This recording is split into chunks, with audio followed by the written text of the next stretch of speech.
দেখতেই পাচ্ছ আমাদের একটা দাদা এখন গাড়ি চালাচ্ছে। দাদা কিরম, দাদা মুডটা তোমার এখন কিরম আছে? দেখতেই পাচ্ছ জায়গাটা, সামনের লুকটা দেখছো।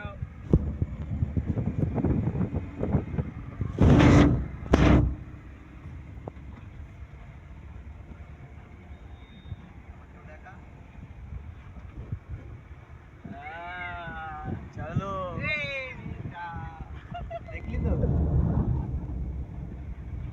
দাদা আপনার মুডটা এখন কিরকম? মুডটা হেভি মুড আছে, কিন্তু পুরো রাস্তা মাল দেখতে দেখতে যাচ্ছি, আমরা ফুল মজা করতে করতে যাচ্ছি। দাদা ডায়লগ মেরে দিল, কিন্তু রাস্তায় একটাও মাল নেই, দেখতেই পাচ্ছ। না না এখন নেই, দেখ টোটোতে আছে। এই দেখো মাল বলছি, মাল চলে আসছে, আপনি আপ চলে আসবে। না তোমাদের একটু ভিডিও করনি। আমি হচ্ছি ক্যামেরাম্যান।